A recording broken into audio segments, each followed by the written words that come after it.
نامی بھائی، اللہ کے نبی صلی اللہ علیہ وسلم کی تعلیمات مسلمانوں کے لیے ہر لمحے فائدہ مند ہیں، نفع بخش ہیں، اور ان کے لیے انمول خزانے کی حیثیت رکھتے ہیں۔ جی آج آپ بتا رہے تھے کہ 1 ارب انسان ذہنی امراض اور مختلف ٹینشن، فرسٹریشن، ڈپریشن کے شکار ہیں، تو ان 1 ارب لوگوں کے لیے نبی رحمت صلی اللہ علیہ وسلم کی بتائی ہوئی دعا اور وظیفہ کہ اگر وہ پورے ایمان اور یقین سے اس کو پڑھیں، اپنی دعاؤں کا حصہ بنا لیں، اپنی نمازوں کا حصہ بنا لیں، تو انشاءاللہ یہ 1 ارب انسان صحت یاب ہو سکتے ہیں۔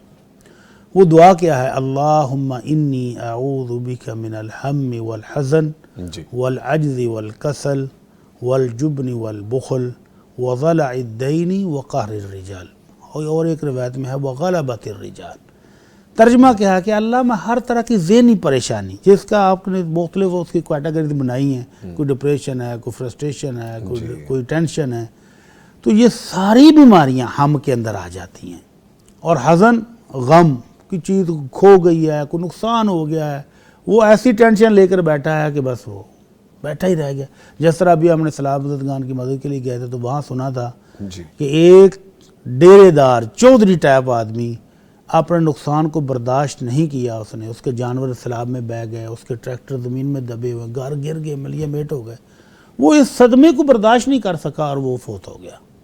تو اس طرح کی بیماریوں کا علاج اللہ کے نبی کی صلی اللہ علیہ وسلم یہ دعا ہے، بندے کو حوصلہ ملتا ہے، تسلی ہوتی ہے، اپنے رب کی تقدیر پر رضا مند رہنے کا حوصلہ ملتا ہے، تو اس کو پڑھنا چاہیے۔ اللہم انی اعوذ بک من الہم والحزن والعجز والکسل، اے اللہ بے بسی اور سستی سے بھی میں تیری پناہ مانگتا ہوں۔